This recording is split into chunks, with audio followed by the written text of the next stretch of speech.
Night ஒரு 9 மணி ஆயிடுச்சு. வடபழனில சவாரியை இறக்கி விட்டுட்டு வீட்டுக்கு திரும்பி வந்துட்டு இருந்தான் பாலா. ஆட்டோ கண்ணாடி வழியா பார்த்தா சீட்ல ஒரு பை இருந்துச்சு. வண்டிய ஓரம் கட்டிட்டு பைய திறந்து பார்த்தா 50,000. ஓகே, அந்த கடைசியா வந்த பார்ட்டி தான் விட்டு போயிருக்கோம். ஓவரா போதையில வேற இருந்துச்சு.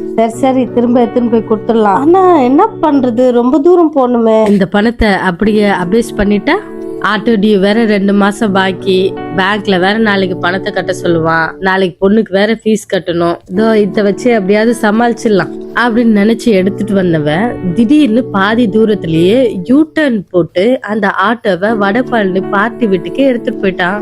லொங்குன்னு போய் பெல்ல ட்வைன் அழுத்த அதுக்குள்ள மைண்ட்ல என்னோட இந்த பெருந்தன்மையை பாராட்டி பார்ட்டி எப்படி என்ன வெயிட்டா கவனிச்சிடும் அப்படின்ற மைண்ட் வாய்ஸோட பாத்துட்டே நின்னுட்டு இருக்கான். பார்ட்டி கதவை திறந்தோன்னு, சார் ஆட்டோல விட்டு போயிட்டீங்களா சார், நான் தான் அவ்வளவு தூரத்துல இருந்து திருப்பி எடுத்துன்னு வந்தேன்.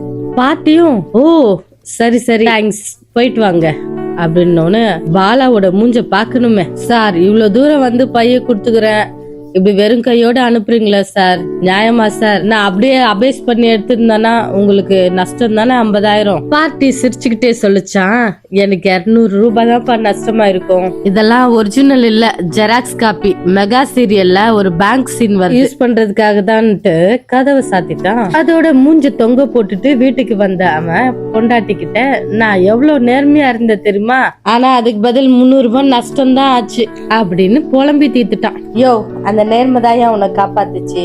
இல்லன்னா பேங்க்ல லோனுன்னு போய் கட்டிருப்ப, கள்ள நோட்டு கேஸ்ன்னு உன்னை லாக்அப்ல தள்ளி லாடம் கட்டிருப்பான்.